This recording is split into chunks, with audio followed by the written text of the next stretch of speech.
Assalamualaikum warahmatullahi wabarakatuh. Innal hamdalillah nahmaduhu wa nasta'inuhu wa nastaghfiruh wa na'udzu billahi min syururi anfusina wa min sayyiati a'malina.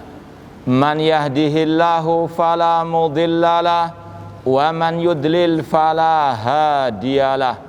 Ashhadu an la ilaha illallah wahdahu la syarikalah wa ashhadu anna Muhammadan abduhu wa rasuluh.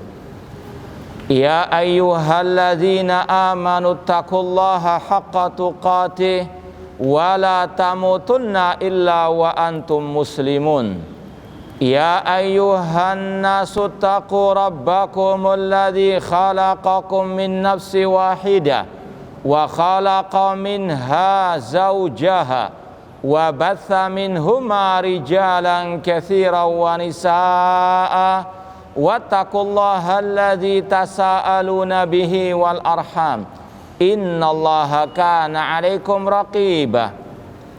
Ya ayyuhalladzina amanu taqullaha wa qulu qawlan sadida yuslih lakum a'malakum wa yaghfir lakum dhunubakum wa may yuti'illaha wa rasulahu faqad faza fawzan 'azima. Amma ba'd, fa inna asdaqal hadithi kitabullah wa khairal hadi hadi Muhammadin sallallahu alaihi wasallam wa syarrul umuri muhdatsatuha wa kullu muhdatsatin bid'ah wa kulla bid'atin dhalalah wa kulla dhalalatin finnar. Ma'asal muslimin, ikhwani fillah wa akhwati, bapak-bapak, ibu-ibu, saudara-saudariku rahimani wa rahmukumullah. Alhamdulillah, segala puji bagi Allah Subhanahu wa taala yang mempertemukan kita kembali di majelis yang mulia ini di dalam salah satu rumah Allah Subhanahu wa taala. Semoga Allah Subhanahu wa taala menjadikan langkah kita ke tempat ini ikhlas karenanya, dan semoga Allah Subhanahu wa taala menambahkan kepada kita ilmu yang bermanfaat dan al-amal as-saleh. Pada kesempatan yang berbahagia ini, sebagaimana yang telah diumumkan, tema kajian kita tentang 10 kaidah tazkiyatun nufus, pensucian jiwa. Ini sangat berkaitan erat dengan bulan suci Ramadan yang kita sedang berada di dalamnya. Karena kata para ulama, apalah artinya tempat waktu yang suci kalau kita tidak mensucikan jiwa kita. Apalah artinya kota Mekah bagi Abu Lahab, Abu Jahal, orang musyrikin jahiliyah. Apalah artinya kesucian kota Madinah bagi Abdullah bin Ubay bin Salul dan juga orang-orang munafikin. Oleh karena itulah Allah berfirman, qad aflaha man zakkaha wa qad khaba man dassaha. Sungguh beruntung orang-orang yang mensucikan jiwanya, dan sungguh rugi orang-orang yang mengotori jiwanya. Oleh karena itulah momentum bulan suci Ramadan adalah momentum untuk kita mensucikan jiwa kita. Dan al-ilmu qoblal qawli wal amal, ilmu sebelum kita berucap, sebelum kita beramal. Paling tidak pada kesempatan ini kita mengingatkan diri kita dan juga jamaah sekalian tentang 10 kaidah tazkiyatun nufus ala ahli sunnati wal jamaah. Insyaallah pada kesempatan ini kita sekedar meringkas dari sebuah buku kecil yang judulnya seperti dalam tema kita, Asyru Qawaid fi Tazkiyatin Nafs, 10 kaidah dalam Tazkiyatun Nafsi, yang ditulis atau disampaikan oleh Syekh Ad-Doktor Abdul Razak bin Abdul Muhsin Al-Abbad Al-Badr hafidallahu ta'ala. Insyaallah penulis sudah tidak asing bagi kebanyakan antum, ya. Beliau berapa kali datang ke Indonesia. Alhamdulillah kita juga waktu mahasiswa, jadi mahasiswa di Madinah, banyak belajar ataupun mulazamah dari beliau hafidallahu ta'ala. Ya, sekali lagi kita hanya sekedar meringkas saja apa yang disampaikan oleh beliau. Di muqaddimah beliau menyampaikan tentang pentingnya tazkiyatun nafs. Di antara dalilnya yang kita sampaikan tadi dari surat Asy-Syams, bagaimana Allah bersumpah dengan jiwa, wasyamsi wa duhaha, sampai kepada firman-Nya wa nafsi wa masawwaha fa'alhamaha fujuraha wa taqwaha. Kemudian qad aflaha man zakkaha wa qad khaba man dassaha. Allah bersumpah dengan makhluk-makhluknya seperti matahari, bulan dan seterusnya untuk menjelaskan tentang beruntunglah orang-orang yang mentazkiyah jiwanya dan sungguh rugi yang mengotori jiwanya.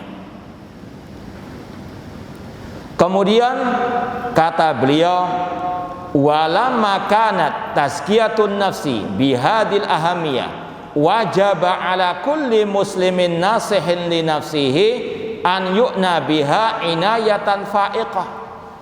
Karena pentingnya tazkiyatun nafsi, mensucikan jiwa ini, maka wajib bagi setiap muslim yang menghendaki kebaikan bagi dirinya untuk betul-betul memperhatikan masalah tazkiyatun nafsi ini. Wa an yujahid nafsahu fi hayati ala tahqiqi hadil ghayatil hamidah, dan bersungguh-sungguh untuk mewujudkan tazkiyatun nafsi, pensucian jiwa ini, liyufliha fi dunya wa ukhra, agar dia bahagia di dunia maupun di akhirat, wayan ambis sa'ada al-haqiqiyah, dan meraih kebahagiaan yang hakiki. Karena kebahagiaan yang hakiki ada dalam jiwa hati manusia. Maka ini sekali lagi yang menunjukkan pentingnya pembahasan ini. Kemudian kata beliau juga, fa inna li nafsi 'alal muslim haqqan. Dan di antara yang menunjukkan pentingnya pembahasan ini, permasalahan ini, karena Allah mewajibkan bagi kita semuanya untuk memperhatikan jiwa kita. Dalam hadis Rasulullah SAW mengatakan, wa inna li nafsika 'alaika haqqan, sesungguhnya wajib bagi dirimu untuk memperhatikan jiwamu.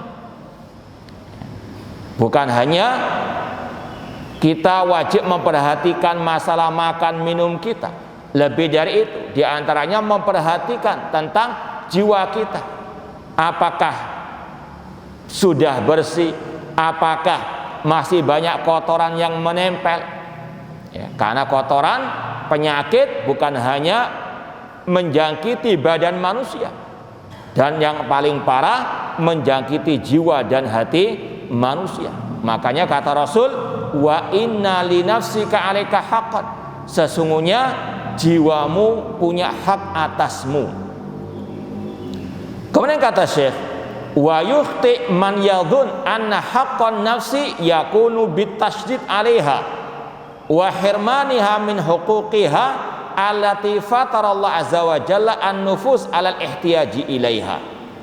Kemudian beliau menyampaikan ada sebagian orang yang gagal paham, yang keliru tentang masalah tazkiyatun nafsi.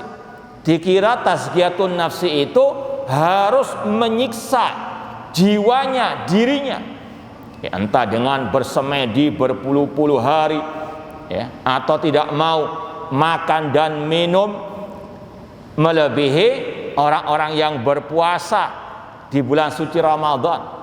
Ya, makanya dulu ada seorang sahabat Rasul ketika bertanya kepada para isi-isi Rasul tentang ibadahnya Rasul. Ketika mereka mendapatkan jawaban, mereka mengatakan ibadahnya Rasul masih sedikit, tapi mereka husnudzon, oh karena Rasul sudah diampuni dosanya yang telah lalu dan akan datang. Maka salah satu dari mereka mengatakan, aku akan sholat malam terus, gak tidur. Ini mau menyiksa jiwanya, ingin mensucikan jiwanya, ingin banyak mendapatkan pahala. Yang kedua mengatakan, aku ingin puasa terus gak berbuka. Ini menyiksa dirinya, puasa terus menerus gak mau berbuka. Yang ketiga mengatakan, la atazawwaju nisa, aku gak mau menikahi perempuan. Fokus ibadah untuk tazkiyatun nafsi. Namun apa kata Rasul? Ini akhsyakum lillah, aku adalah orang yang paling takut kepada Allah di antara kalian, dan aku yang paling bertakwa di antara kalian. Namun aku usolli wa arqud, aku salat malam, aku juga berbuka, aku juga tidur malam. Wa asumu wa uftir, aku berpuasa, aku juga berbuka. Ada hak jiwa, ada hak dalam diri kita. Wa atazawwajun nisa, dan aku juga menikahi perempuan-perempuan. Man raghiba an sunnati falaysa minni, barang siapa tidak suka dengan sunnahku, maka dia bukan dari golonganku. Rawahul Bukhari. Ini ada kekeliruan dari sebagian orang yang menghendaki tazkiyatun nufus dengan menyiksa dirinya berlebih-lebihan. Kata beliau, kama yukhti man yadhun anna haqqan nafsi yakunu bitafrid wa ihmali siyasatiha. Lawannya ada sekelompok orang yang meremehkan masalah tazkiyatun nufus. Dikira tazkiyatun nufus itu membiarkan jiwanya meraih semua yang diinginkan tanpa ada ikatan syariat Allah Subhanahu wa ta'ala. Yang satu berlebihan, yang satu meremehkan. Ahlus sunnah pertengahan. Tazkiyatun nufus itu wajib bagi setiap manusia, namun tentunya sesuai dengan aturan syariat Islam, sunnah Rasulullah SAW. Oleh karena itulah pada pembahasan ini Asy-Syaikh membawakan 10 kaidah tazkiyatun nufus yang berdasarkan dalil Al-Quran maupun sunnah Rasulullah SAW dengan pemahaman para as-salafus saleh. Kaidah yang pertama, al-qaidatul ula, at-tauhid aslu ma tasku bihin nufus. Kata beliau, at-tauhid merupakan pondasi tazkiyatun nufus. Kalau kita mendengar seperti ini salah satu pembeda tazkiyatun nufus ala ahli sunnah dengan yang lainnya. Karena ciri khas ahlu sunnah, metode minhaj firqatin najiyah, annal firqatan najiyah ta'tani tauhid, bahwasanya al firqatun najiyah ahlu sunnah wal jamaah itu selalu memprioritaskan masalah tauhid. Ya. Bagaimana tidak, kata Imam Ibnu Qayyim rahimahullah, Al-Quran kulluhu tauhid. Al-Quran semuanya isinya tentang tauhid. Maka tidak bisa pembahasan-pembahasan apapun dalam urusan agama dilepaskan dari masalah apa? At-tauhid. Cuma kalau orang itu tadi di luar metode Ahlussunnah wal Jamaah akan diabaikan pembahasan ini. Cuma salah satu ciri khas sekali lagi, Ahlussunnah wal Jamaah selalu mementingkan masalah at-tauhid. Contoh di sini, beliau mengatakan kaidah pertama dalam mentazkiyatun nafsi yaitu bahwasanya tauhid merupakan pondasi dari tazkiyatun nafs. Kemudian beliau jelaskan, kenapa demikian? Yang pertama karena tauhid merupakan tujuan utama Allah menciptakan jin dan manusia. Wa ma khalaqtul jinna wal insa illa liya'budun. Surat Az-Zariyat ayat 56.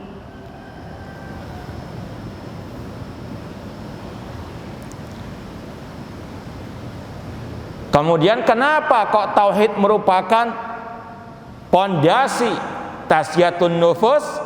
Karena ini intisari dakwah para nabi, para rasul.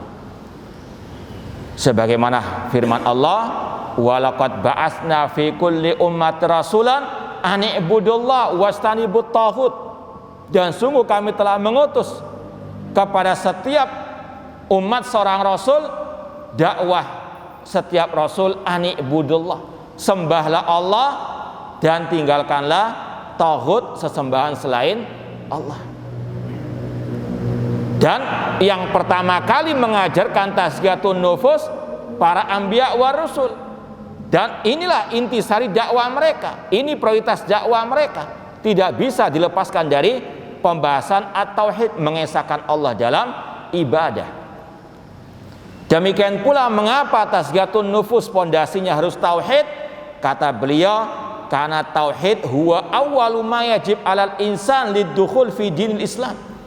Karena tauhid merupakan kunci orang itu masuk al-Islam.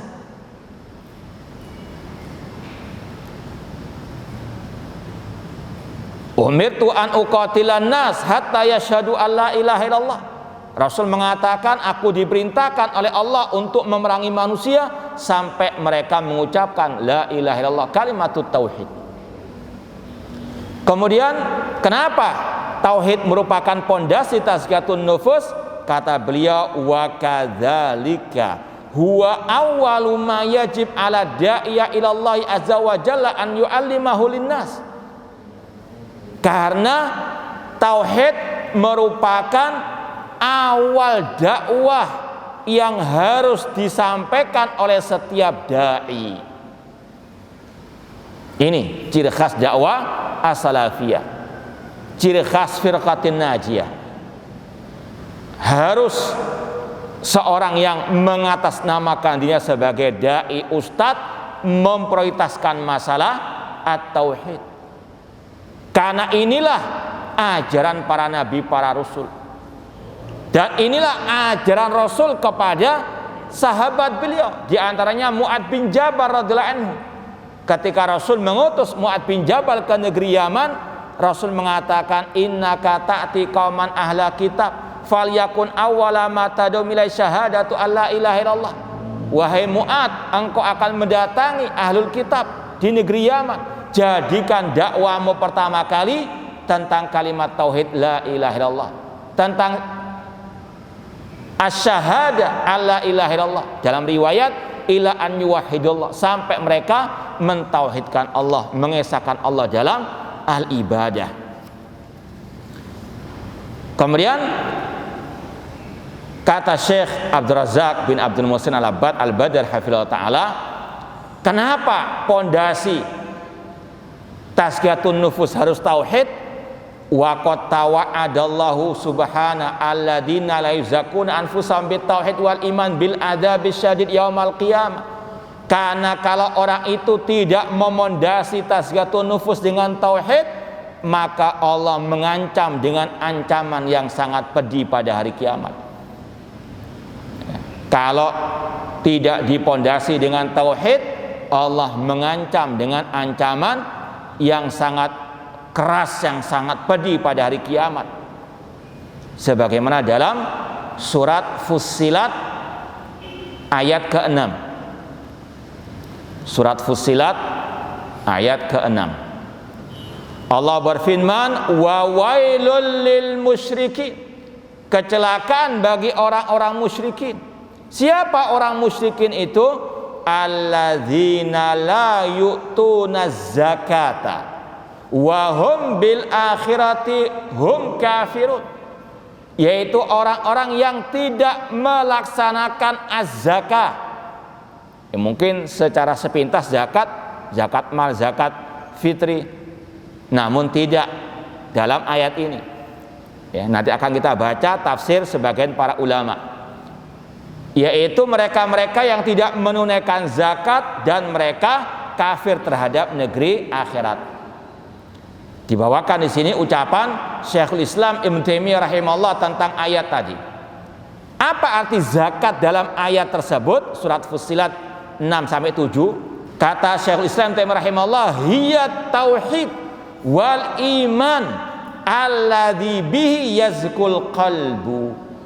Yang dimaksud dengan zakat dalam ayat tadi yaitu tauhid dan iman yang dengannya hati itu suci bersih.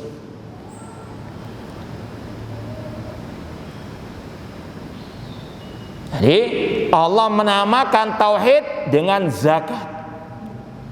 Karena dari kata-kata tadi ya, yazku bihil qalbu, karena dengan tauhid hati menjadi tersucikan, menjadi bersih. Apalagi kalau kita ingat ayat-ayat pertama yang Allah turunkan atas Nabi kita Muhammad SAW ketika diangkat sebagai Rasul, yaitu surat Al-Mudaththir. Di antaranya Allah mengatakan wa thiyabaka fatahhir. Adapun pakaianmu maka sucikanlah.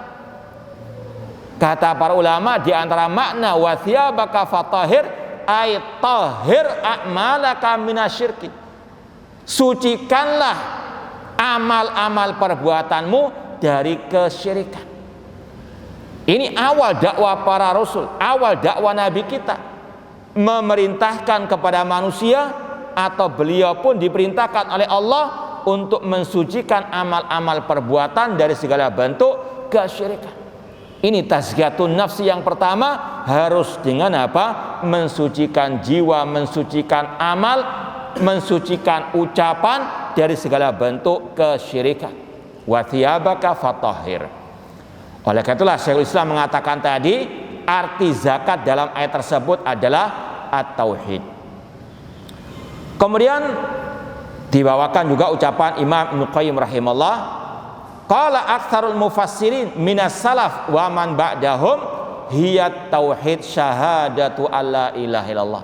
Yang dimaksud dengan zakat dalam ayat tadi yaitu at-tauhid, mengesahkan Allah dalam al-ibadah.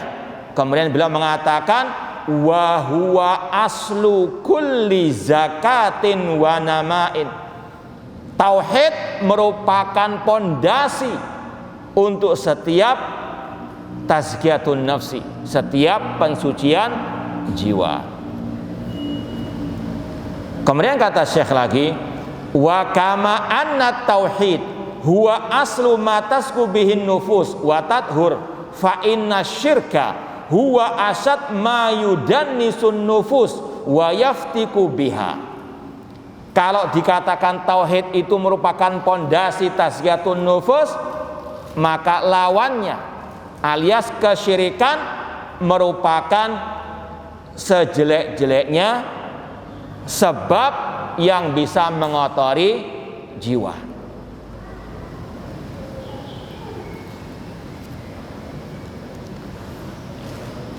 Kemudian dibawakan ayat-ayat tentang celaan terhadap kesyirikan dan bahaya kesyirikan. Ini salah satu metode Al-Quran. Tidak bisa dilepaskan pembahasan masalah tauhid dengan pembahasan lawannya. Allah mengatakan wa'budullah wa la tusyriku bihi syai'ah. Beribadahlah kepada Allah, jangan berbuat syirik. Pasti ada ya dua hal yang disampaikan dalam Al-Quran. Setelah Allah menyebutkan orang beriman, disebutkan orang kafir. Setelah disebutkan masalah tauhid, disebutkan masalah syirik. Karena harus salah satu saja yang dipilih, nggak bisa dicampur aduk dua-duanya. Satu ada, yang lainnya akan hilang. Kalau sudah ada syirik, tauhid akan hilang. Tauhid harus ditegakkan, syirik harus dihilangkan. Makanya dalam kalimat tauhid la ilaha illallah ada an-nafyu wal isbat, peniadaan dan penetapan, meniadakan semua sesembahan selain Allah dan menetapkan hanya Allah satu-satunya sesembahan. Disampaikan di sini beberapa ayat tentang bahaya syirik. Di antaranya surat Az-Zumar ayat 65, walaqad uhiya ilaika wa ilal ladzina min qablika la in asyrakta la yahbatanna amaluka wa la takunanna minal khasirin. Dan sungguh kami telah wahyukan kepadamu dan kepada orang-orang sebelummu, jika engkau wahai Nabi Muhammad berbuat syirik, akan gugur semua amal perbuatan. Ini Allah katakan kepada Rasulnya, Sayyidu waladi Adam. Kalau berbuat syirik, gugur semua amal ibadah beliau, apalagi amal kita. Kemudian disampaikan lagi surat An-Nisa ayat 48. Nanti antum cek lagi di mushaf, karena di sini sebetulnya tidak disampaikan nomor-nomor ayatnya. Innallaha la yaghfiru an yushraka bihi wa yaghfiru ma duna dzalika liman yasha. Allah tidak mengampuni dosa syirik, namun Allah masih mengampuni dosa selain syirik bagi yang Allah kehendaki. Ini ancaman bagi yang berbuat syirik, tidak ada ampun kalau tidak bertobat sebelum meninggal dunia. Maka kesimpulannya, kaidah yang pertama kata Syekh Dr. Abdul Razak bin Abdul Muhsin Al-Abbad, kata beliau, fala zakata lin nafsi illa bitahqiqit tauhid. Tidak ada artinya tazkiyatun nufus, pensucian jiwa, kecuali dengan mewujudkan at-tauhid, yaitu apa? Ifradullahi bil ibadah, mengesahkan Allah dalam ibadah. Wala zakata lin nafsi illa bitakhlisiha minasyirki bijami anwa'ihi. Dan tidak ada artinya tazkiyatun nufus kecuali dengan mensucikan jiwa dari segala bentuk kesyirikan. Ini kesimpulan dari kaidah pertama. Ya, kita pindah ke kaidah yang kedua, al-qaidatus tsaniyah. Kata Syekh Abdul Razak bin Abdul Muhsin Al-Abbad Al-Badr hafizahullah ta'ala, kaidah yang kedua, ad-du'a miftahu zakatin nufus. Doa merupakan kunci tazkiyatun nufus. Rasulullah SAW bersabda, laisa syai'un akrama 'alallahi ta'ala minad du'a. Tidak ada sesuatu yang lebih mulia di sisi Allah daripada ad-du'a.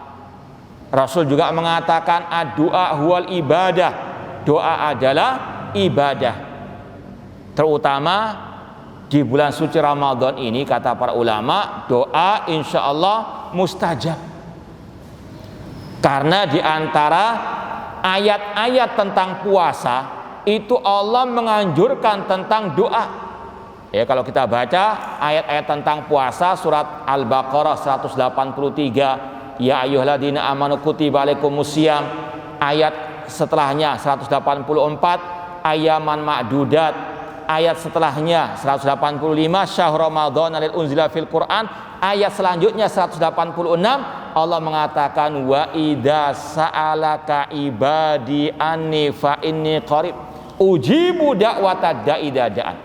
Apabila hambaku bertanya kepada engkau Nabi Muhammad tentang diriku, jawablah aku dekat, aku mengabulkan doa orang yang berdoa kepadaku. Kata ulama, ayat ini berkaitan dengan masalah puasa, dan di situ Allah menyelingi dengan doa. Maka dianjurkan banyak berdoa di bulan suci Ramadan. Semoga Allah mengabulkan semua doa kita. Di antaranya doa untuk mensucikan jiwa, memohon kepada Allah agar Allah mensucikan jiwa kita. Ya, masalah doa ini luar biasa dampak positifnya bagi setiap muslim. Kata Syekh di sini, ad-du'a min afdalil ibadat indallah azza wa jalla. Doa termasuk semulia-mulia ibadah di sisi Allah. Li'anna fihi idharan lil ajzi wal iftiqar. Karena di dalamnya ada bentuk seorang hamba itu merasa lemah, merasa butuh kepada Allah. Ini bentuk penghambaan manusia kepada Allah. Ini salah satu wujud tauhid manusia kepada Allah.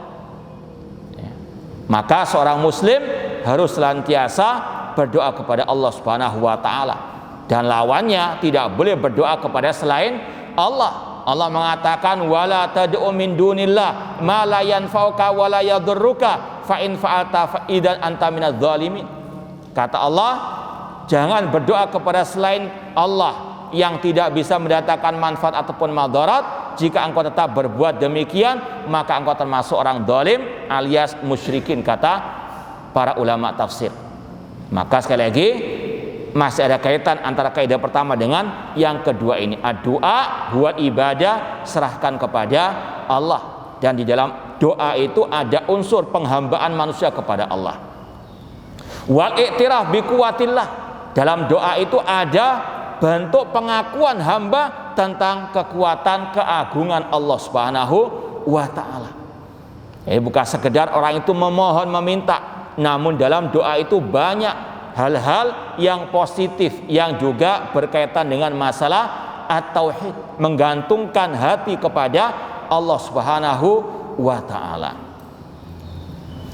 Walahu atharun azim fi fathi abwabil khair. Kata Syekh, doa punya pengaruh yang sangat luar biasa untuk meraih, untuk membuka pintu-pintu kebaikan.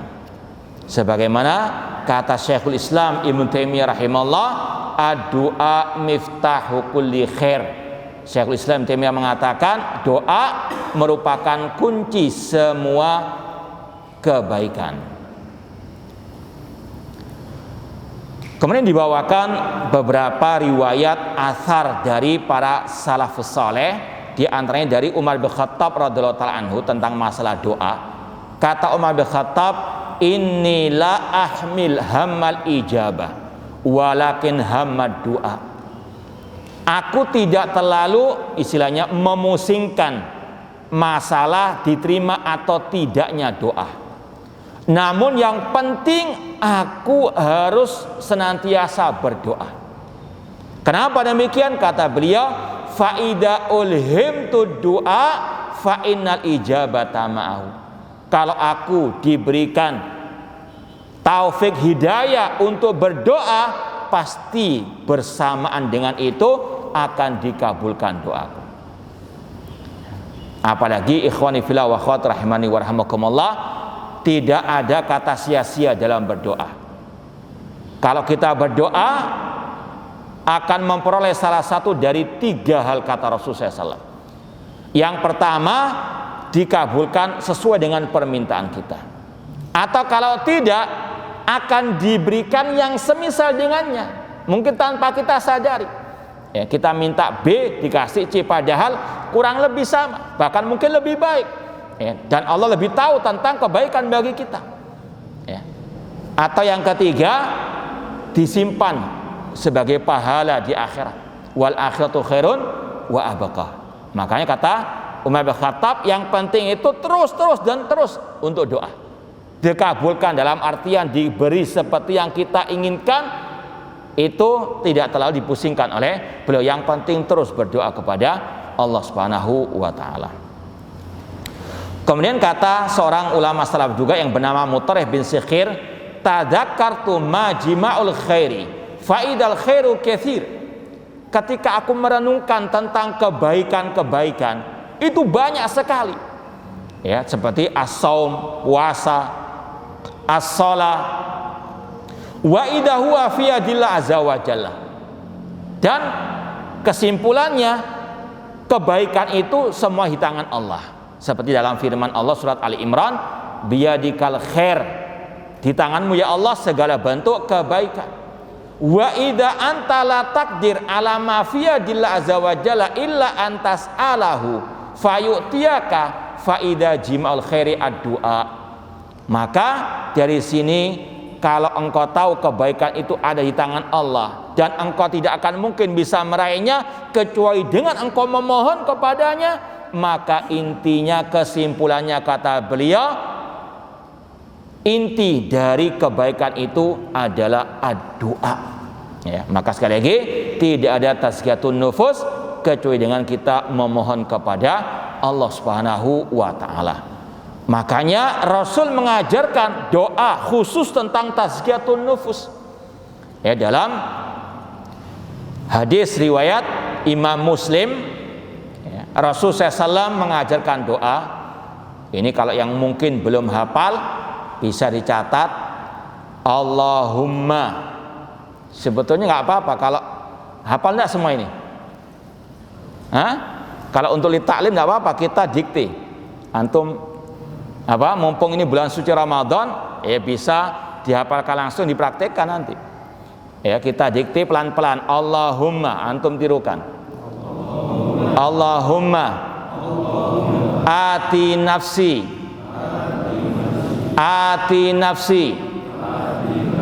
taqwaha wa zakkiha anta khairu man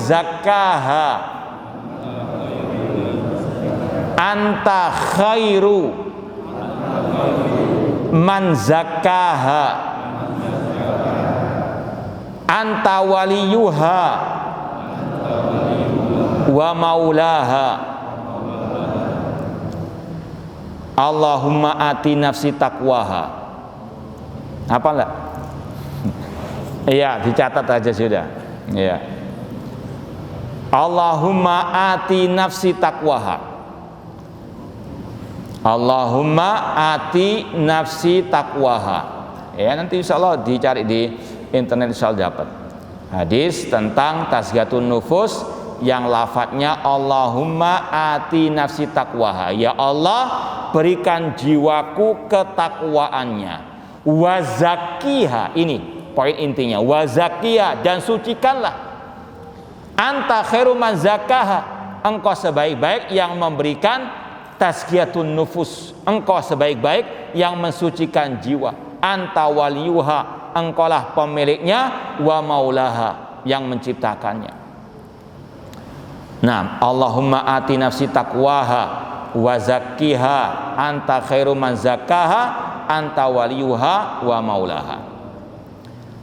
Itu sangat jelas bagaimana Rasul mengajarkan kita doa untuk memohon kepada Allah agar Allah mensucikan jiwa kita. Hal ini semuanya karena memang tidak ada yang bisa mentazkiyatun nufus manusia kecuali Allah Subhanahu wa taala. Sebagaimana semua ada di tangan Allah, semua kebaikan ada di tangan Allah. Demikian pula rezeki, kesehatan, maka mohon semuanya kepada Allah Subhanahu wa taala. Terlebih masalah tazkiyatun nufus. Apalagi kita juga sering mengikrarkan la haula wala quwata illa billah. Ketika azan dikumandangkan hayyalas shalah, kita hanya bisa mengucapkan apa? La haula wala quwata illa billah. Tidak ada daya dan kekuatan kecuali dengan pertolongan Allah. Ya, maka kita mohon kepada Allah, terutama dalam tazkiyatun nufus. Dibawakan di sini beberapa ayat tentang tidak ada yang bisa mentazkiyatun nufus kecuali Allah. Di antaranya surat An-Nisa ayat 49. An-Nisa 49, Allah berfirman, balillahu yuzakki man yasha. Bahkan Allah lah yang bisa mentazkiyah, mensucikan siapa yang Dia kehendaki. Manusia hanya bisa berusaha, namun yang mensucikan Allah Subhanahu wa taala.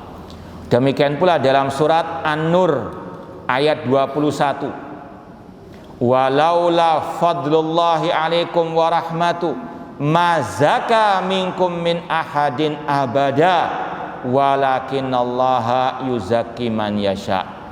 Seandainya bukan karena karunia dari Allah atas kalian dan bukan karena rahmat Allah, tidak ada satupun di antara kalian yang bisa tersucikan, namun Allah yang mensucikan orang yang Dia kehendaki. Baik, kita pindah al-qaidah ats-tsalitsah, kaidah yang ketiga. Al-Qur'anul Karim manba'ut tazkiyah wa ma'inuha. Al-Qur'anul Karim adalah sumber tazkiyatun nufus. Kalau kita mau tazkiyatun nufus, maka kembali kepada sumbernya, kepada referensinya, yaitu Al-Qur'anul Karim. Bagaimana hati bisa mentazkiyah atau hati bisa tersucikan kalau tidak kembali kepada Al-Qur'an, kitab suci yang Allah turunkan dan sebagai penutup semua kitab-kitab yang ada. Makanya Allah berfirman dalam surat Ali Imran ayat 164, Laqad mannallahu 'alal mu'minin id ba'atsa fihim rasulan min anfusihim yatlu 'alaihim ayatihi wa yuzakkihim wa yu'allimuhumul kitaba wal hikmah. Sungguh Allah memberikan nikmat atas orang-orang beriman ketika Allah mengutus di tengah mereka seorang rasul dari diri mereka, yang tugas rasul yatlu alim ayati, membacakan kepada mereka ayat-ayatnya, wa yuzakkihim, dan mentazkiyah mereka. Di antaranya dengan tadi membacakan ayat-ayat Allah, dengan membacakan Al-Qur'anul Karim, wa yu'allimuhumul kitaba wal hikmah, dan untuk rasul mengajarkan kepada mereka Alkitab, Al-Qur'an, dan Al-Hikmah. Ini di antara cara mentazkiyatun nufus, kembali kepada Al-Qur'anul Karim. Fa'adham ma tazku bi nafsu Al-Qur'anul Karim. Salah satu kiat untuk menggapai tazkiyatun nafs yaitu dengan kembali kepada Al-Qur'anul Karim. Faman arada nafsi at-tazkiyah falyatlubha fi kitabillah. Barang siapa yang ingin mentazkiyah dirinya, jiwanya, maka harus dia kembali kepada Al-Qur'anul Karim. Terlebih lagi Allah berfirman, famanittaba hudaya fala yadillu wala yashqa. Barang siapa yang mengikuti petunjukku, yaitu Al-Qur'an, maka dia tidak akan tersesat dan tidak akan sengsara. Surat Toha ayat 123.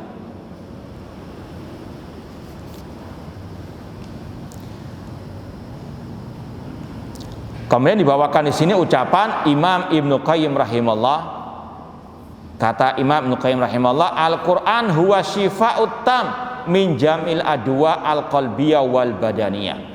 Al-Qur'an merupakan obat yang sempurna bagi segala bentuk penyakit hati dan juga penyakit badan. Makanya Allah berfirman, wa nunazzilu minal qur'ani ma huwa syifa, dan kami turunkan di dalam Al-Qur'an itu sebagai syifa, obat penawar bagi segala bentuk penyakit. Bukan hanya orang yang kesurupan diruqyah dengan Al-Qur'an, namun semua penyakit itu ada obatnya di dalam Al-Qur'anul Karim. Kemudian bagaimana menjadikan Al-Qur'an sebagai sumber tazkiyatun nufus, yaitu dengan tilawatul kitab haqqa tilawati, takunu bi qiraatihi, dengan membacanya, apalagi di bulan suci Ramadan yang merupakan bulan diturunkannya Al-Qur'an. Bahkan Imam Az-Zuhri, imam salah satu dari ulama salaf, mengatakan bahwasanya bulan Ramadan innama huwa qiraatul Qur'an wa it'amut ta'am. Bulan suci Ramadan itu bulan membaca Al-Qur'an dan memberi makan. Ini sekali lagi momentum untuk memperbanyak membaca Al-Qur'anul Karim. Bahkan diriwayatkan Imam Syafi'i rahimahullah ta'ala itu mengkhatamkan di bulan suci Ramadan sebanyak 60 kali. 60 bukan 6 ya, 60 kali. Bisa dibayangkan itu barokahnya waktu ulama salaf terdahulu. Kalau kita minimal satu kali khatam sudah luar biasa, alhamdulillah ya. Satu hari satu juz misalnya. Bisa enggak? Oh, lebih dari itu bisa insyaallah antum ya. Nah, ya, yang penting semangat dulu. Takunu bi qiraatihi, dengan membacanya, kalau bisa wa hifdhihi, dengan menghafalkannya, wa fahmihi, dan ini yang lebih utama lagi, memahaminya. Kalau hafal nggak paham, ya ini naudzubillah min dzalik, terkadang bisa gagal paham nantinya. Wa tadabburu, ya, dan mentadaburinya, wal amal bihi, serta mengamalkannya. Ini cara menjadikan Al-Qur'an sebagai sumber tazkiyatun nufus, membacanya, mempelajari isinya, memahaminya dengan benar dan mengamalkannya. Ya, pindah ke kaidah yang keempat. Al-qaidatur rabi'ah ittikhadul uswati wal qudwah. meneladani ar-Rasul sallallahu alaihi wasallam. Tazkiyatun nufus dengan mengikuti ajaran Rasul sallallahu alaihi wasallam. Tazkiyatun nufus ibadah, dan sudah kita ketahui bersama ibadah tidak akan diterima kecuali dengan ikhlas dan apa? Ittiba, mengikuti ajaran ar-Rasul sallallahu alaihi wasallam. Dibawakan oleh Asy-Syaikh Abdul Razzaq bin Abdul Muhsin Al-Abbad Al-Badri sini, surat Al-Ahzab ayat 21, laqad kana lakum fi rasulillahi uswatun hasanah. Sungguh telah ada suri teladan yang baik bagi kalian pada diri Rasul sallallahu alaihi wasallam. Liman kana yarjullaha wal yaumal akhir wa dzakarallaha katsira, bagi yang mengharapkan Allah dan hari akhir dan dia banyak menyebut Allah, mengingat Allah Subhanahu wa taala.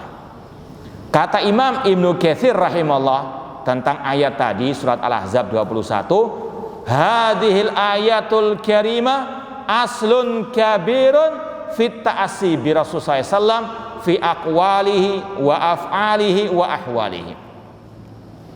Kata Imam Ibnu Katsir Asy-Syafi'i rahimahullah, ayat yang mulia ini merupakan pondasi utama, dalil yang sangat besar untuk mengikuti Rasulullah SAW dalam ucapan beliau, dalam perbuatan beliau, dan semua keadaan beliau. Ini yang harus diyakini oleh setiap muslim, ittiba kepada Rasul dalam segala keadaan beliau. Di antaranya masalah tazkiyatu an-nufus, harus ittiba kepada ajaran Rasul. Makanya tadi kita sampaikan dalam Sahih Bukhari, ketika ada 3 sahabat yang datang kepada istri Rasul SAW bertanya tentang ibadahnya Rasul, ketika mereka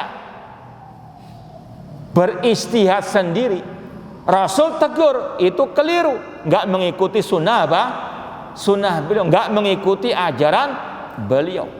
Maka sekali lagi tazkiyatun nufus harus mengikuti ajaran tuntunan Rasul sallallahu alaihi wasallam. Tidak boleh ngarang-ngarang sendiri cara-cara untuk mentazkiyah an-nufus.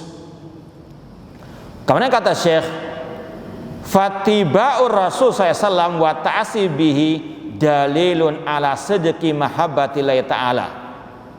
Mengikuti Rasul, meneladani Rasul itu sebagai bukti akan kebenaran cinta seorang hamba kepada Allah Subhanahu wa taala. Ini berkaitan dengan surat Ali Imran ayat 31, qul in kuntum tuhibbunallah fattabi'uni yuhibbukumullah.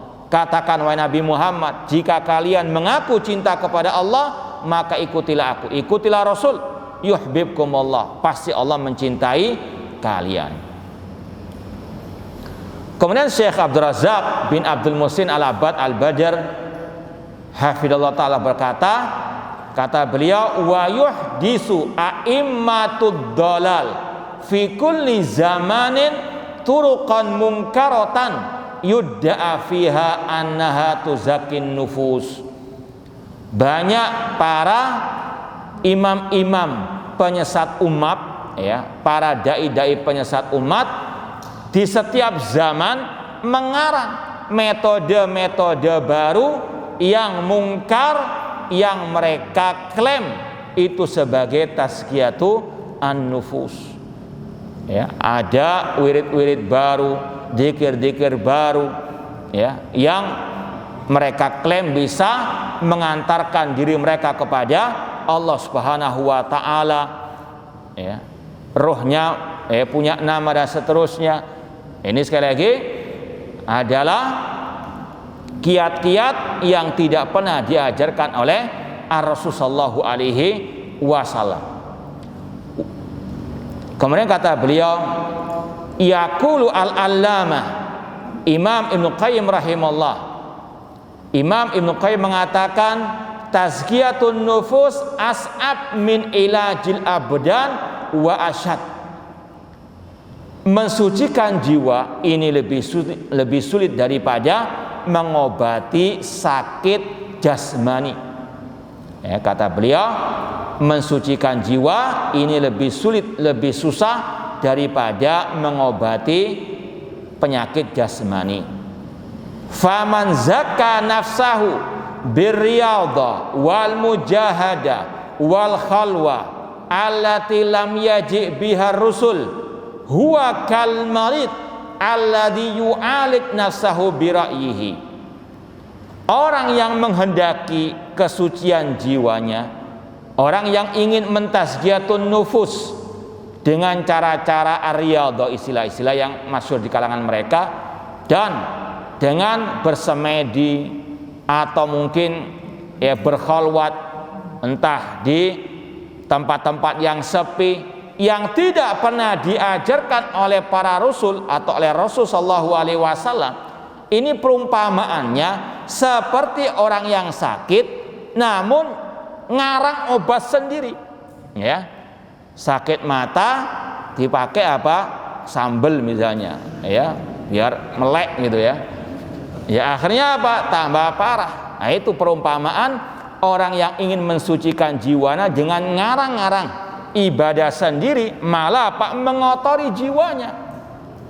Sebagaimana kata seorang ulama salaf yang bernama Ayub As-Sakhtiyani atau yang lainnya, beliau mengatakan mabtada'a ar-rajulu bid'atan illa zada minallahi bu'dan. Tidaklah seseorang itu berbuat kebid'ahan, hal-hal yang baru dalam urusan agama, tidaklah orang itu bersungguh-sungguh melakukan kebid'ahan kecuali semakin jauh dari Allah. Niatnya ingin mendekatkan diri kepada Allah. Ketika salah caranya apa? Semakin jauh. Ya jangan jauh-jauh. Seperti kalau orang itu mau safar, pergi, dia nggak tahu arahnya kemana, ke Jakarta arahnya kemana, ya. Yang penting jalan, tawakal sudah. Nggak nyasar ke Pulau Lombok misalnya, ya. Ininya sekali lagi apa? Inginnya menuju kepada Allah, namun apa? Karena salah jalannya, salah caranya, malah jauh dari Allah Subhanahu wa taala. Demikian pula di sini. Ketika orang itu salah cara dalam tazkiyatun nufus, semakin mengotori jiwanya. Naudzubillahi min dzalik.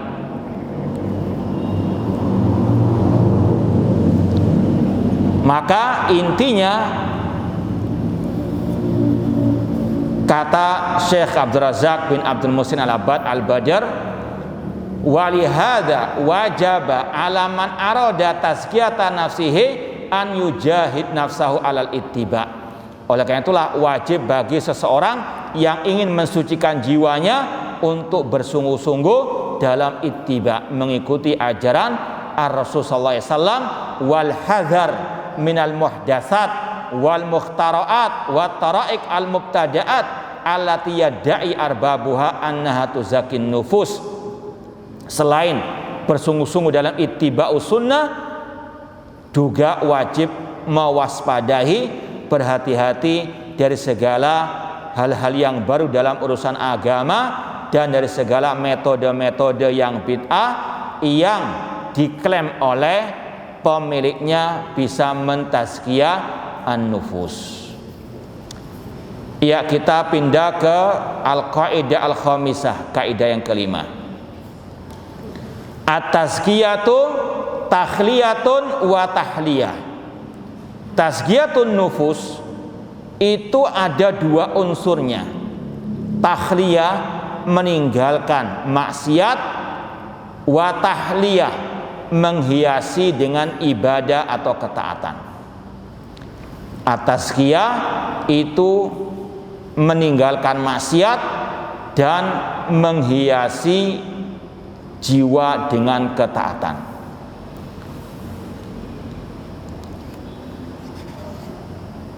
Kata Asy-Syaikh, inna haqiqata tazkiyah takhliyatun nafsi awalan bitadhiriha anir radha'il wal ma'asi wad dzunub.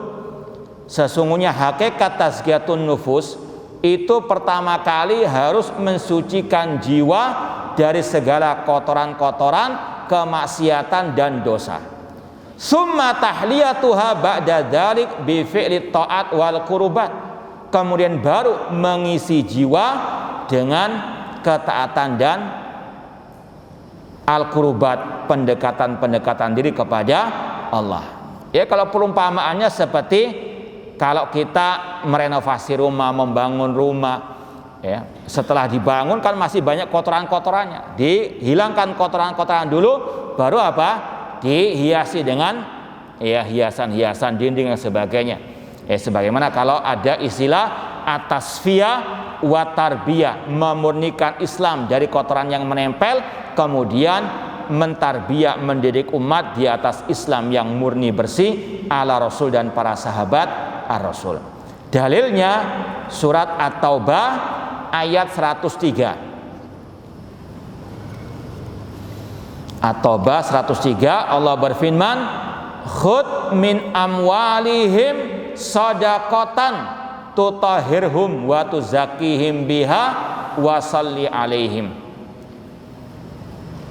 Ambillah dari harta mereka sebagai sedekah zakat yang tutahhirhum, untuk mensucikan, membersihkan mereka, dan tuzakkihim, mentazkiyah mereka. Kata Syekh, ada dua ungkapan di sini, tutahhirhum wa tuzakkihim. Tutahhirhum di situ artinya at-takhliyah minas sayyiat atau anis sayyiat bitadhirihim minal dzunub. Allah menyebutkan pertama kali, ambillah harta mereka sebagai zakat atau sedekah untuk mensucikan mereka, yaitu mensucikan mereka dari segala kejelekan dan dosa. Kemudian wa tuzakkihim, yaitu kata beliau isyara ila maqamit tahliyah bil fadail wal hasanat. Setelah dibersihkan, diisi dengan kebaikan-kebaikan. Jadi itu kata Syekh, kaidah yang kelima, tazkiyatun nufus ada dua unsurnya. Yang pertama, mensucikan dari segala bentuk kejelekan, kemaksiatan dan dosa. Kemudian mengisi jiwa dengan kebaikan dan ketaatan. Makanya Allah Subhanahu wa taala berfirman, walladzina jahadu fina lanahdiyannahum subulana. Orang-orang yang bersungguh-sungguh mencari jalan kami, akan kami tunjukkan jalan-jalan kami. Ini setelah ditazkiyah, disucikan, baru diisi dengan ketaatan kepada Allah Subhanahu wa taala. Syekhul Islam Ibnu Taimiyah rahimahullah berkata, fatazkiyah wa in kana asluha annama wal barakah wa ziyadatul khair fa inna ma tahsul bi izalatis syarr. Tazkiyatun nufus memang asalnya itu bermakna annama, artinya berkembang, bertambah, barokah. Namun itu semuanya harus dengan menghilangkan kejelekan-kejelekan. Kalau kita umpamakan seperti orang yang menanam padi, nggak bisa hanya apa disirami, dipupuk, harus juga apa dihilangkan hama-hamanya, benalu-benalunya dan sebagainya. Itu pula tazkiyatu an-nufus, tidak cukup hanya ditambah ketaatan, namun juga harus diiringi dengan apa membersihkannya dari segala bentuk kotoran-kotoran yang ada. Karena Rasul juga bersabda, innal abda idza aznama dzamban nukitat fi qalbi nuktatun sauda. Apabila seorang hamba berbuat dosa, ditulis dalam hatinya tinta hitam. Kalau dia istighfar wa taba saqila qalbuhu, kalau dia istighfar, bertobat, akan bersih lagi hatinya. Namun idza zada, kalau bertambah kemaksiatan yang nggak mau istighfar, nggak mau bertobat, bertambah titik-titik hitam tersebut, bahkan bisa menutupi hati. Dan itulah firman Allah dalam surat Al-Mutaffifin, kalla barrana ala qulubihim makanu yaksibun. Sekali-kali tidak, hati mereka tertutup oleh tinta-tinta hitam tersebut karena perbuatan maksiat mereka. Maka tazkiyatun nufus harus dilakukan pembersihan dulu dari segala dosa dan noda, baru diisi dengan ketaatan-ketaatan. Pindah kaidah yang keenam, ighlaqul manafid allati takhruj bil insan anit tazkiyah wa tub'iduhu anil fadilah wa tuqihu fir razilah. Menjauhkan diri dari sumber-sumber syahwat dan syubhat. Itu intinya. Kalau di sini kalau diterjemahkan letternya ighlaqul manafid, menutup pintu-pintu yang bisa mengeluarkan manusia dari tazkiyah dan menjauhkannya dari keutamaan ataupun menjatuhkannya ke dalam kotoran. Intinya tadi menjauhkan diri dari sumber syahwat dan syubhat. Karena manusia itu lemah, maka wajib untuk menjauh dari sumber-sumber fitnah syahwat maupun syubhat tersebut. Dibawakan di sini ucapan beberapa para ulama, ya. Namun kita ambil dari ucapan Imam Ibnu Qayyim rahimahullah. Kata beliau, wa aktsarul ma'asi innama tawalluduha min fudulil kalam wan nadhar wa huma awsa' madakhilis syaitan fa inna jarihataihima la yamallani wa la yas'aman. Kata Imam Ibnu Qayyim rahimahullah, kebanyakan maksiat itu sumbernya dari berlebih-lebihan dalam berbicara dan melihat. Fudulul kalam wan nadhar, maka harus betul-betul hati-hati, terutama masalah al-kalam, berbicara jangan asbun. Makanya Rasulullah SAW sangat mentahdzir, memperingatkan kita dari bahaya al-kalam. Kata Rasul, inna rajula la yatakallam bi kalamin la yara biha ba'san yahwi bin finnari sab'ina kharifan. Ada seseorang yang dia asbun saja, asal bunyi, asal ngomong, tidak dia pikir, namun itu bisa menjerumuskan dia ke dalam neraka jahanam 70 tahun lamanya. Kata Rasul SAW dalam hadis yang diriwayatkan Mu'adz bin Jabal, Rasul mengatakan, wahal yakubun nas finnari ala wujuhim illa saidu alsinatihim. Tidaklah yang memasukkan manusia ke dalam api neraka, ditelungkupkan wajahnya dalam api neraka, kecuali karena sebab lisan mereka. Ya, lisan ini sangat berbahaya, banyak level-level dosanya. Ada yang sampai kesyirikan, kekufuran, ya, seperti mencela Allah, Rasulnya, ayat-ayatnya. Ada yang sampai ke derajat kebid'ahan ataupun penyimpangan, seperti dalam riwayat Imam Malik yang orang itu bertanya bagaimana istiwa Allah di atas arsy, beliau mengatakan wasu'alu anhu bid'ah. Ada pula ucapan-ucapan yang maksiat, dosa-dosa besar seperti berdusta, apalagi di bulan suci Ramadan ini. Kata Rasulullah SAW, malam yada qaula zur wal amala bihi falaysa lillahi hajatun fi an yada ta'ama wa syarabahu. Barang siapa yang tidak mau meninggalkan ucapan dusta, perbuatan dusta, Allah nggak butuh dengan puasanya. Naudzubillahi min dzalik. Maka jauhkan dari fudulu al-kalam, apalagi yang berkaitan dengan agama Allah. Allah mengatakan di antara khutuwati syaitan, langkah-langkah setan, antakulu alallahi ma la ta'lamun, berkata tentang Allah, tentang agama Allah tanpa ilmu. Demikian pula an-nadhar, melihat, ya, melihat hal-hal yang diharamkan oleh Allah Subhanahu wa taala.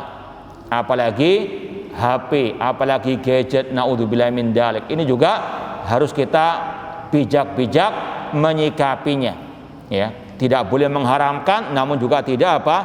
Ya, kebablas. Ya, di situ banyak sumber syubhat, sumber apa? Asyahwat. Harus seorang muslim apalagi di bulan suci Ramadan bijak-bijak memakai, ya, HP ataupun gadgetnya tersebut. Kita pindah kepada kaidah yang ketujuh, tadzakkurul maut wa liqa Allah azza wa jalla, mengingat kematian dan perjumpaan dengan Allah di hari akhirat. Allah berfirman dalam surat Al-Hasyr ayat 18, ya ayyuhalladzina amanu taqullaha wal tandur nafsum ma qaddamat lighad. Wahai orang-orang yang beriman, bertakwalah kepada Allah, dan hendaklah setiap jiwa memperhatikan apa yang dia siapkan untuk esok hari, untuk hari kiamat. Kalau Imam Ibnu Katsir ketika mentafsirkan ayat ini mengatakan, ayat ini merupakan pondasi untuk seorang hamba muhasabatun nafsi, mengoreksi jiwanya, dirinya, apa yang sudah dia persiapkan untuk kematiannya, untuk hari kiamatnya. Setiap manusia pasti merasakan kematian. Kullu nafsin dha'iqatul maut. Bukan masalahnya kematian yang ditakutkan, namun apa yang terjadi setelah kematian, dari fitnah kubur, siksa kubur, nikmat kubur. Semoga Allah Subhanahu wa taala menjauhkan kita dari siksa kubur, adab kubur, dan semoga Allah menganugerahkan kepada kita nikmat kubur di alam barzakh. Rasul mengatakan, aksiru dzikra hadhimil ladzat, perbanyaklah mengingat penghancur kelezatan, yaitu kematian. Dan Rasul juga mengatakan, kuntu nahaitukum an ziyaratil kubur fazuruha fa innaha tudzakirukumul akhirah, atau dalam riwayat tudzakirukumul mauta.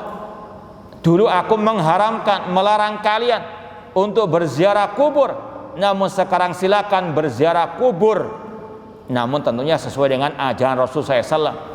Namun sekarang silakan berziarah kubur agar kalian mengingat negeri akhirat. Dalam riwayat mengingat kematian.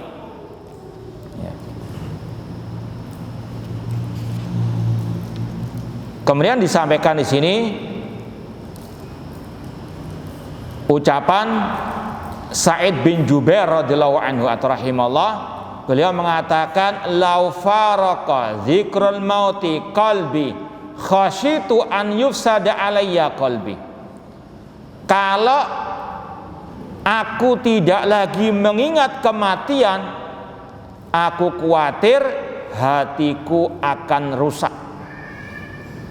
Ya, seorang muslim, muslimah selayaknya terus mengingat kematian untuk dia betul-betul mempersiapkan diri menghadapi kematian tersebut. Karena kematian tidak ada yang tahu kapannya dan di mananya. Wala tadri nafsun bi ayyi ardin tamut. Tidak ada satu jiwa pun yang tahu di bumi mana dia akan mati. Qul innal mauta alladzi tafirruna minhu fa innahu mulaqikum. Dalam surat Al-Jumu'ah ayat ke-8 Allah mengatakan, katakanlah sesungguhnya kematian yang kalian lari darinya pasti akan mendatangi kalian. Aina ma takunu yudrikumul mautu walau kuntum fi burujin musyayyadah.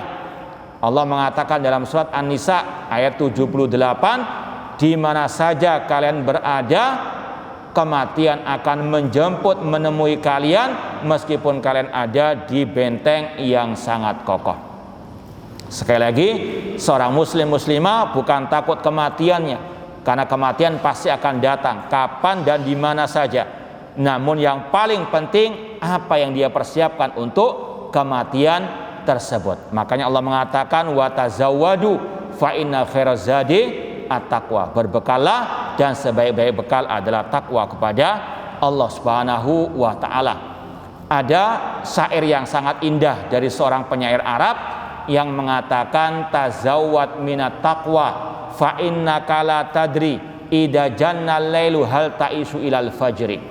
Berbekalah dengan ketakwaan, karena apabila malam sudah datang tidak ada satu jiwa pun Anda tidak tahu apakah masih bisa hidup di esok hari. Wa kam min fata asbaha dhahikan wa qad nusijat akfanuhu wa huwa la yadri. Berapa banyak pemuda yang mungkin pada sore atau pagi harinya tertawa, bersenang-senang, namun sudah disiapkan kain kafannya, sedangkan dia tidak tahu, tidak menyadari. Wa kam min sigharin yurtajatulu umrihim wa qad udkhilat ajsaduhum dalmatal qabri.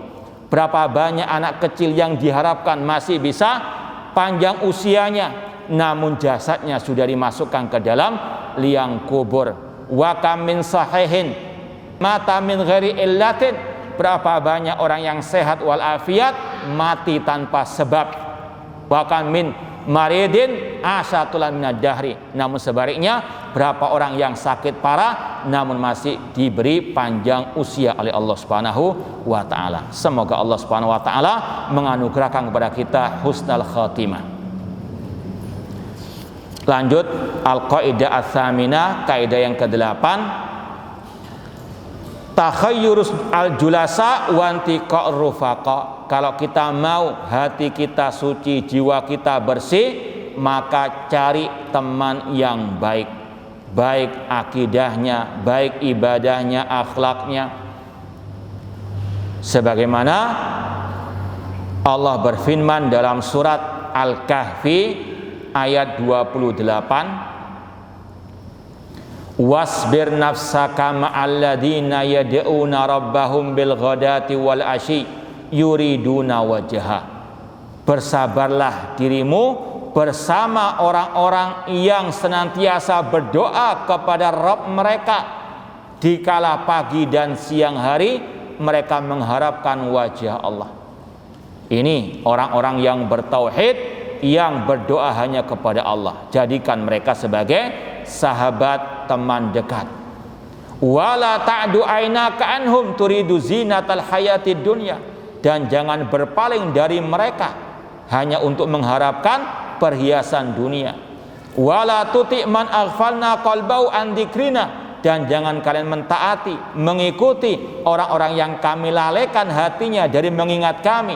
Wattaba hawa, dan mengikuti hawa nafsunya. Wa kana amruhu furata, dan dia berlebih-lebihan.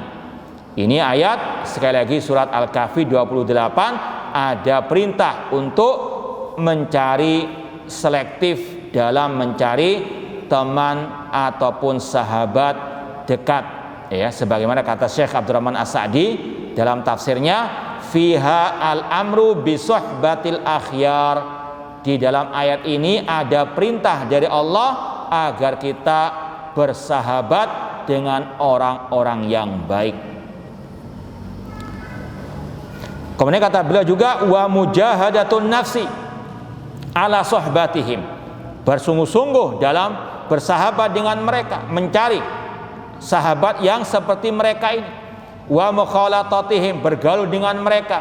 Wa in kanu fuqara, meskipun mereka adalah orang-orang fakir, ya, meskipun mereka orang yang miskin, yang istilahnya nggak punya status sosial yang dipandang oleh manusia, selama mereka bertauhid, ittiba kepada sunnah Rasul, memiliki akhlak yang mulia, maka jadikan mereka sebagai sahabat dekat, ya.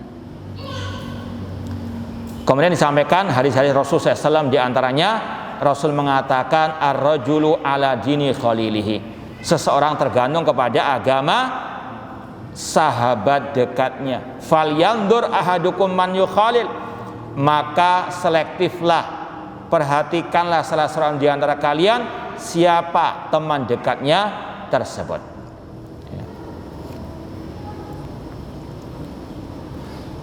Kemudian disampaikan oleh Asy-Syaikh di sini ucapan Al-Qadhi Iyad rahimahullah taala, seorang ulama dari mazhab Maliki. Beliau mengatakan fihi tajannubu khulata'i su'. Di dalamnya ada larangan, ini berkaitan dengan hadis perumpamaan teman yang baik dengan teman yang jelek, ya. Sudah masyhur hadisnya. Kata beliau, di dalam hadis tadi ada larangan berteman dengan teman yang jelek wa ahlil bidah. Demikian pula dengan orang-orang yang menyimpang dari as-sunnah ataupun dari al-aqidah as-sahihah. Pindah ke al-qaidah at-tasi'ah, kaidah yang ke-9. Al-hadzar minal ujubi wal ightirar bin nafsi. Berhati-hati dari penyakit ujub atau membanggakan diri. Dalilnya surat An-Najm ayat 32. Allah berfirman, "Fala tuzakku anfusakum." Jangan kalian merasa telah suci, merasa telah sempurna imannya. Huwa a'lamu bimanittaqa. Dia yang lebih tahu siapa yang bertakwa di antara kalian. Kemudian dibawakan di sini riwayat dari Abu Bakar As-Siddiq radhiyallahu ta'ala anhu. Ketika beliau bertanya kepada Rasul tentang doa yang beliau akan ucapkan ketika sholat, maka Rasul mengajarkan doa, Allahumma inni dzalamtu nafsi dzulman katsira. Ya Allah, sesungguhnya aku mendolimi diriku dengan banyak kezaliman. Ini Rasul ajarkan kepada siapa tadi? Abu Bakar As-Siddiq, manusia terbaik setelah para nabi, para rasul. Rasul ajarkan untuk beliau merasa masih banyak kekurangan. Padahal Abu Bakar As-Siddiq pasti masuk surga, tapi tetap diajarkan ucapan doa tadi, Allahumma inni dzalamtu nafsi dzulman katsira. Seorang muslim bagaimanapun banyaknya ibadah harus masih merasa apa? Kurang. Kita di bulan suci Ramadan seperti ini jangan merasa sudah wah, masih banyak kekurangan. Ya, makanya selesai kita sholat diajarkan zikir pertama kali apa? Istighfar. Secara sepintas mungkin ada yang bertanya, selesai sholat kok istighfar? Istighfar kan setelah apa? Maksiat. Secara asal demikian. Kata para ulama ada hikmah, makna yang tersirat dari istighfar selesai sholat, yaitu apa? Tujuannya untuk memerangi sifat ujub, kata para ulama. Jangan sampai orang itu selesai sholat sudah wah penghuni surga, sudah pasti masuk surga. Siapa yang menjamin? Ya, apalagi kalau kita tes, ya masih banyak kekurangan dalam sholat kita. Dari segi mungkin keikhlasannya, ya mungkin ada yang ya separuh-separuh ikhlasnya, ada yang mungkin seperempat atau naudzubillah min dalik. Ini yang pertama dari segi keikhlasan. Dari segi ittiba, mengikuti sunnah Rasul. Sudahkah kita melaksanakan perintah Rasul? Sallu kama ra'aitumuni usalli. Salatlah kalian seperti kalian melihat aku salat. Ya. Ana sering ngetes seperti ini. Jangankan masalah prakteknya, teorinya dulu. Al ilmu qabla al qawli wal amal. Ya. Ana sering tanya ke jamaah, untuk ngetes seperti ini, salah satunya, sudahkah semua ini antum semua membaca kitab sifat salat Nabi? Pernah enggak? Tuntas. Ya, ini untuk salah satu mengukur. Ya, salat kita ini betul-betul ittiba atau tidak? Ya. Mungkin pernah membaca, cuma ya sebagian ya atau beberapa halaman saja. Ini sekali lagi untuk kita introspeksi diri. Artinya sekali lagi istighfar selesai sholat itu tujuannya diantara kata ulama untuk memerangi sifat ujub. Jangan sampai selesai sholat kita sudah merasa wah masih banyak kekurangan dalam ibadah sholat kita. Demikian pula dengan puasa kita. Oleh karena itulah tidak boleh apa merasa wah. Makanya dahulu salafus soleh 6 bulan sebelum Ramadan berdoa kepada Allah agar dipertemukan dengan bulan suci Ramadan. Selesai Ramadan mereka berdoa kepada Allah 6 bulan agar diterima ibadahnya oleh Allah Subhanahu wa ta'ala. Jangankan kita, Nabi Ibrahim alaihissalam setelah membangun Ka'bah berdoa kepada Allah, Rabbana taqabbal minna, memohon agar diterima ibadahnya oleh Allah Subhanahu wa ta'ala. Apalagi kita, Makanya di sini sampaikan ciri orang yang bertakwa, yang beriman yang sejati, walladzina yu'tuna ma atau wa qulubuhum wajilah annahum ila rabbihim rajiun. Dan orang-orang yang telah berinfak di jalan Allah Subhanahu wa taala, hati mereka ini qulubuhum wajilah, merasa takut. Surat Al-Mu'minun ayat 60. Kata Aisyah radhiyallahu anha, ahumul ladina yashrabul al-khamra wa yasrikun. Ya Rasulullah, apakah yang hati mereka itu merasa khawatir takut adalah orang-orang yang minum khamr, yang mencuri?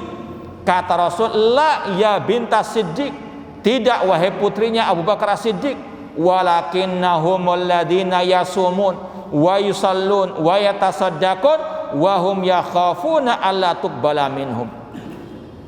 Mereka yang takut hatinya adalah orang-orang yang berpuasa, yang salat, yang bersedekah, namun mereka khawatir jangan sampai amal ibadah mereka tidak diterima oleh Allah Subhanahu wa taala. Dan inilah keadaan para salafus saleh, di antaranya para sahabat Ar-Rasul sallallahu alaihi wasallam. Di antaranya di sini dibawakan ucapan Abdullah bin Abi Mulaika radhiyallahu rahimahullah. Beliau mengatakan, adraktu aktsar min salasina sahabiyan kullahum yakhafun nifaq ala nafsihi. Aku mendapati lebih dari 30 sahabat Rasul, mereka semuanya takut kemunafikan. Padahal para sahabat. Maka kita harus juga demikian. Al Hasan Al Basri rahimahullah berkata, al mu'min jama'a ihsanan wa syafaqatan. Orang mukmin cirinya, sifatnya menggabungkan antara berbuat baik dan merasa takut. Al munafik jama'a isaatan wa amnan. Sedangkan orang munafik menggabungkan antara berbuat kejelekan dan merasa aman. Ini bedanya munafik dan mukmin, kata Al Hasan Al Basri. Kalau orang mukmin bersungguh-sungguh berbuat kebaikan, namun tetap merasa khawatir tidak diterima ibadahnya. Sedangkan orang munafik sudah berbuat kejelekan, merasa aman dari makar azab Allah Subhanahu wa taala. Naudzubillahi min dzalik. Yang terakhir, kaidah yang ke-10, ma'rifatun nafs. Mengenal karakteristik jiwa diri sendiri.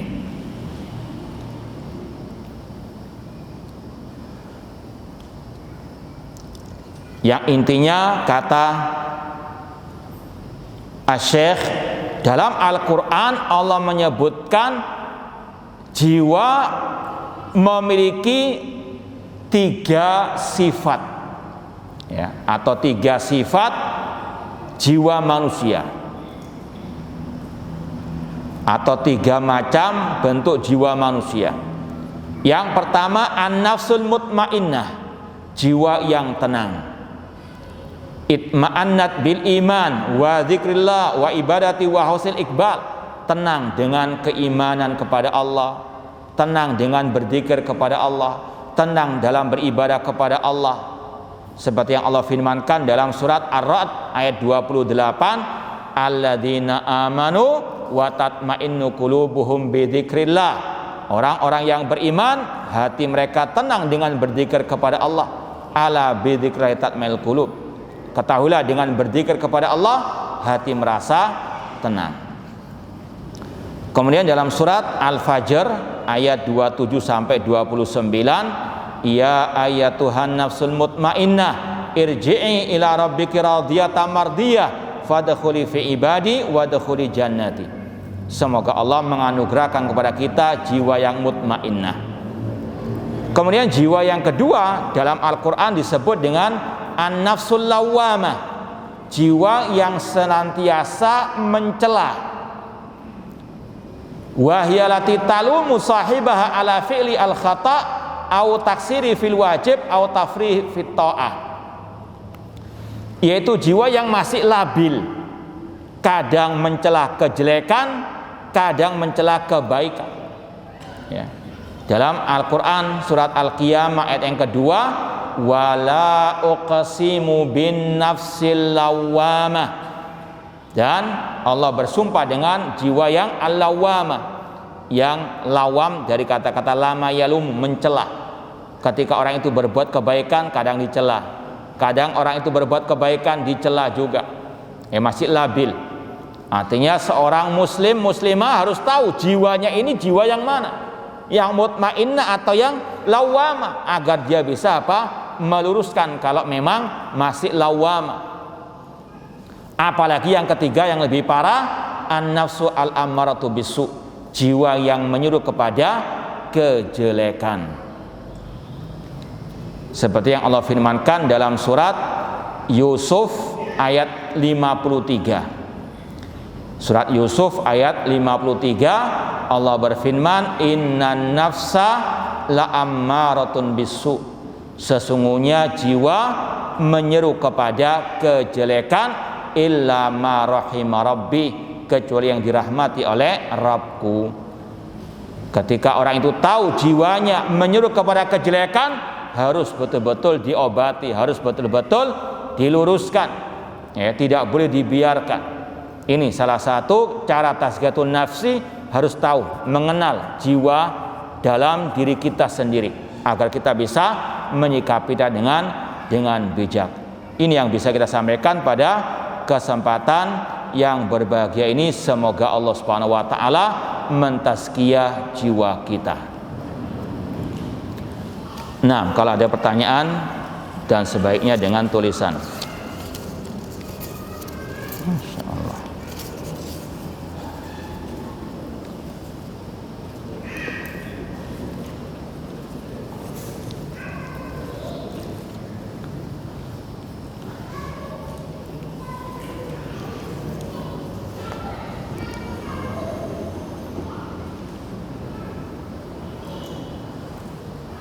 Ini ada pertanyaan dengan bahasa Arab.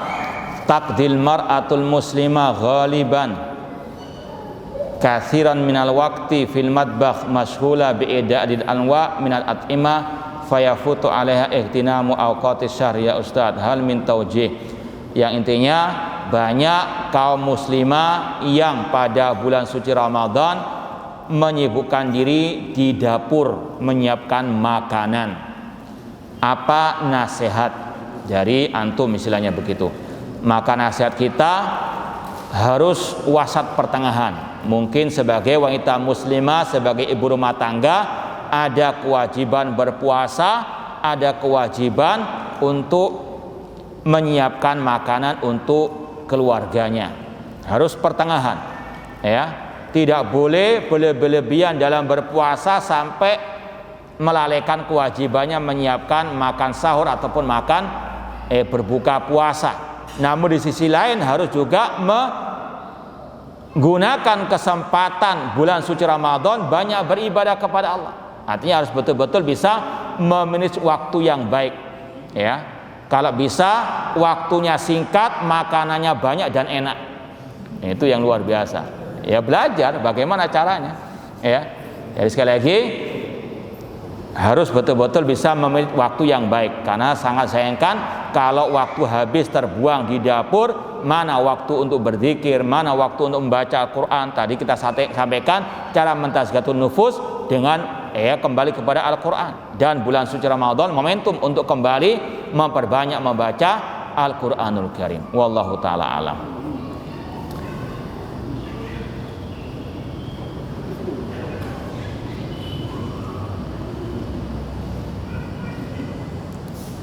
Ini bertanya tentang orang yang membatalkan puasanya di bulan suci Ramadan tanpa udzur yang syar'i. Apakah ada kafarah? Wallahu alam, tidak ada kafarah, cuma harus dia mengqadha di hari yang lainnya. Namun kalau dia nggak bertobat, ancamannya sebagaimana kata Rasul ketika Rasul diperlihatkan dalam mimpi beliau, dan mimpi beliau wahyu.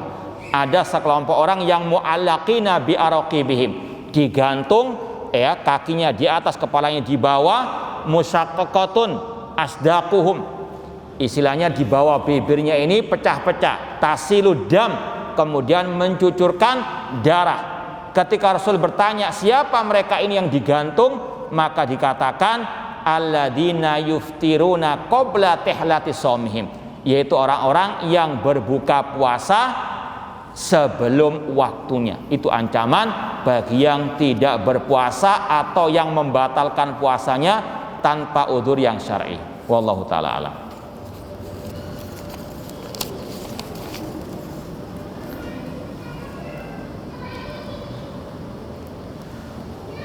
Ini ada sebagian oknum berkata jika sering mentahdzir bisa mengeraskan hati. Apakah ungkapan tersebut benar?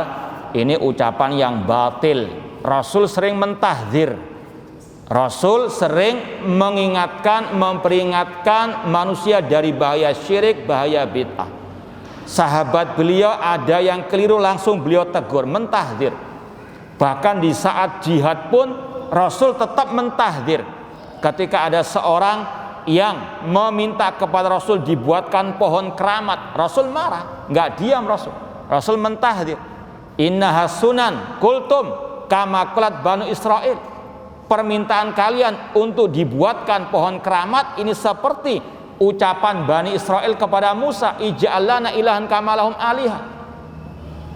Ini sekali lagi tahdzir Rasul padahal di waktu jihad. Nggak ngomong ukhuwah Islamiyah. Rasul mendahulukan meluruskan akidah daripada apa? Ukhuwah Islamiyah, persatuan tanpa akidah yang benar. Nggak ada istilah ukhuwah Islamiyah tanpa apa? Akidah yang benar. Demikian pula tadi ketika ada 3 sahabat Rasul keliru, Rasul apa? Tahdzir, Rasul tegur, Rasul peringatkan. Man raghiba an sunnati falaysa minni. Berarti ucapan tadi menuduh Rasul apa? Keras hatinya. Naudzubillah min dalik. Pada Rasul mengatakan ini akhsyakum lillah. Setiap Jumat, khutbah Jumat Rasul mentahdzir kulla bid'atin dolalah wa kulla dolalatin finnar. Maka hati-hati. Ya, Rasul orang yang paling lembut hatinya, namun beliau banyak apa? Mentahdzir manusia dari segala bentuk penyimpangan, apalagi kesyirikan dan seterusnya.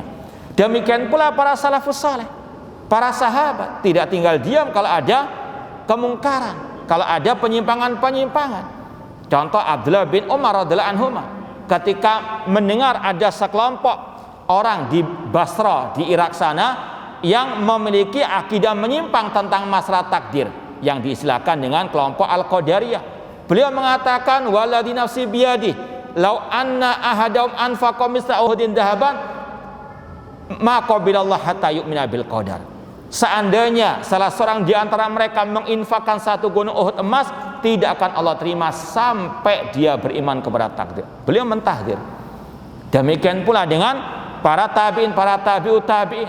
Contoh lagi Imam Ahmad rahimahullah, terkenal dengan bagaimana zuhudnya beliau, bagaimana kelembutan hati beliau. Namun beliau luar biasa bersikap kepada yang menyimpang dari akidah yang as-sahihah. Maka sekali lagi hati-hati dengan ucapan yang batil ini. Nah,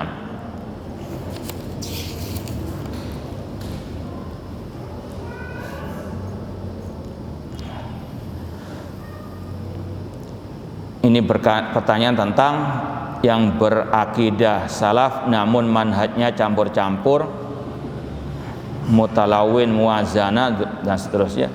Sekali lagi, dalam Islam udkhulu fi silmi kafah. Masuklah ke dalam Islam secara totalitas. Semua masalah akidah manhaj salaf harus diikuti, jangan setengah-setengah ya. Makanya dalam kitab-kitab akidah ulama salaf seperti tadi Imam Ahmad rahimahullah dalam kitab Ushulus Sunnah sangat mentahdzir yang meninggalkan satu prinsip akidah ahli sunnah wal jamaah, dia keluar dari ahli sunnah wal jamaah ya. Di antaranya mencaci maki sahabat Rasul, satu saja dicaci maki sudah keluar dari ahli sunnah wal jamaah. Demikian pula kalau sudah mencela-menceli, sudah pelin-pelan akidahnya, terkadang mencaci maki pemimpin, terkadang memuji dan seterusnya, maka sebagaimana yang sering kita sampaikan dari ucapan Hudzaifah bin Yaman radhiyallahu anhu, kata beliau, i'lam anna dhalalah haqqad dhalalah an ta'rif ma kunta tunkir wa tunkir ma kunta ta'rif. Ketahuilah sesungguhnya kesesatan yang sesat yang sebenarnya adalah engkau mengingkari apa yang engkau anggap baik kemarin atau menganggap baik apa yang engkau ingkari kemarin, terutama dalam masalah akidah alias mencela-mencela. Kemudian Hudzaifah bin Yaman mengatakan, iyyaka wa talawun fi dinillah, hati-hati, jauhkanlah diri kalian dari mencela-mencela dalam urusan agama. Fa inna dinallahu wahid, karena agama Allah itu satu. Artinya sekali lagi, semuanya sudah ada ajarannya, jangan pelin-pelan, jangan mencela-mencela.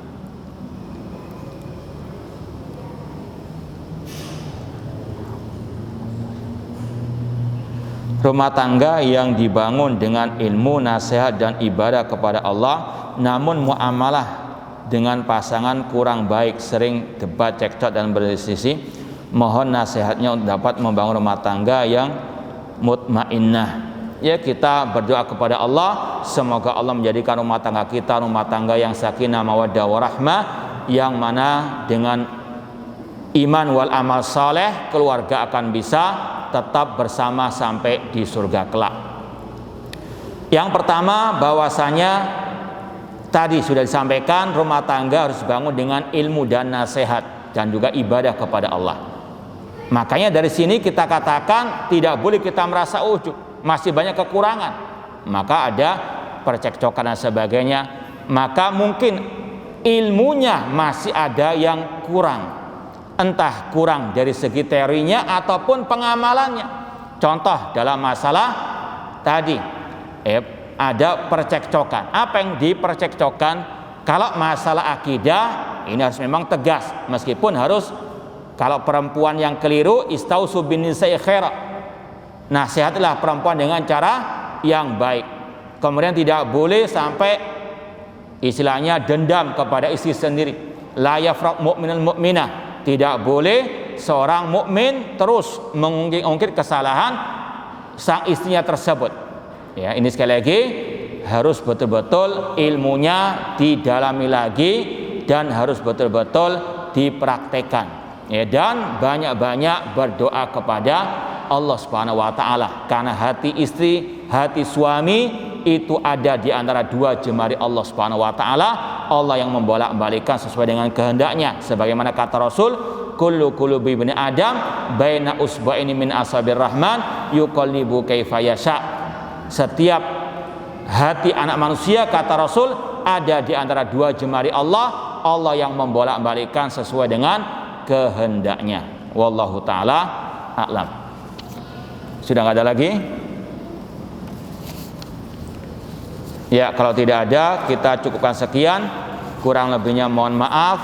Wa jazakumullahu khairan katsir atas perhatiannya. Wa barakallahu fikum. Aku qali hada wa akhiru da'wana anil hamdulillahi rabbil alamin. Wassalamualaikum warahmatullahi wabarakatuh.